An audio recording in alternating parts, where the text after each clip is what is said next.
Hello everyone. Today I want to talk about some audio basics. In particular, I want to give you some basic concepts that might help you understand sound. Before we do that, let me introduce myself. I'm Benigno Calvo. I'm from Zaragoza, Spain. And this is part of an assignment from a course in Coursera.org, Introduction to Music Production. Now, let's go back to the subject that we wanted to tackle. Sound. I want to present it through some basic concepts. First, I want to talk about waves, and let's have a look at a wave. Sound waves are mechanical. By mechanical, we just mean that they need a medium to move. So they need matter in one way or another, from air to solid or liquid. Okay. Now, there are two kinds of waves.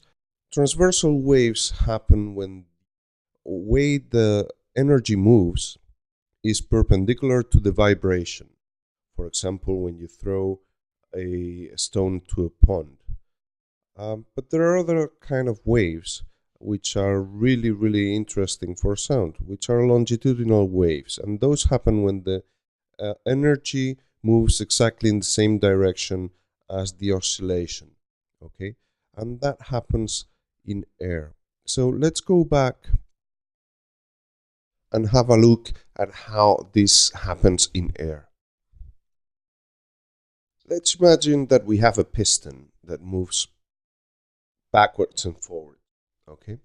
Now, one thing to know about the air is that it consists of molecules that are evenly spaced. Okay, and they tend to come back to this evenly spaced status, and they don't do that fast. They take a time to go back and forth and keep this even distribution. So when the piston moves forward, it kind of pushes all the particles, all the molecules together, creating some extra pressure here. Okay, and as soon as it moves backwards, all the particles try to come back or to fill again the whole space evenly. Okay, now this creates wavefronts that move forwards with extra pressure in the compressions and lower pressure in the rarefactions. That's how we call this extra pressure and lower pressure, compression and rarefaction. The other important factor is that we want sound to be heard. So you have to know that our perception of sound is rather limited.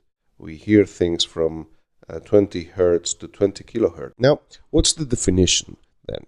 I would say vibrations transmitted through an elastic solid or a liquid or gas with frequencies capable of being detected by human organs of hearing. And I think this is a nice definition.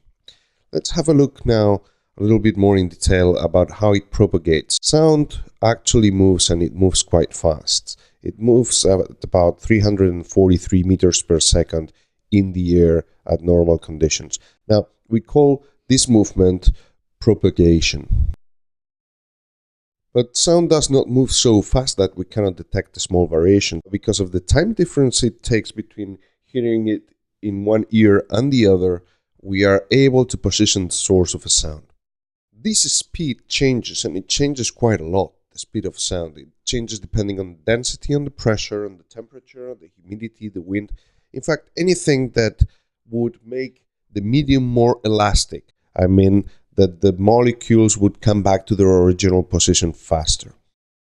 These changes are really wide, and let's have a look at other measures that help us describe a wave. We will start by amplitude. Amplitude gives you information about the energy that the wave has. Okay, so in the case of the air compression and rarefaction, the amount of compression over atmospheric pressure, or the amount of depression in the case of the rarefaction, gives us the energy level, and that's what we call amplitude. We measure amplitude in decibels. Now, we don't have to mix two concepts. Amplitude is what we measure, and loudness is how we perceive the sound, okay? The other important measure that we need for understanding sound is frequency.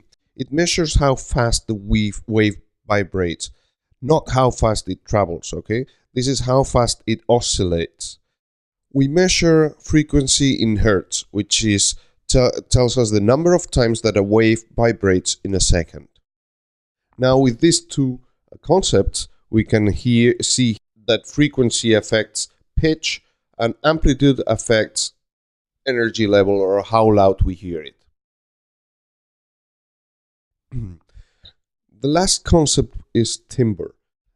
You will hear it called also tone quality or color. It is actually what makes a sound different from one another.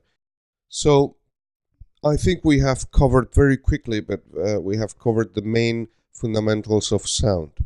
We have seen that it's a mechanical wave, that the sound that we hear is actually an oscillation in pressure that it's then interpreted by our hearing organs, and that to be defined as sound, it needs to be able to be heard by a human. Then we talked about propagation, which talks about how fast sound moves. About amplitude, which talks about how far it oscillates, how much energy it has, and about frequency, which talks about how fast it vibrates.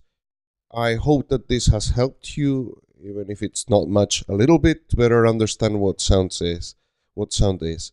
Thank you very much for watching this screencast. Cheers.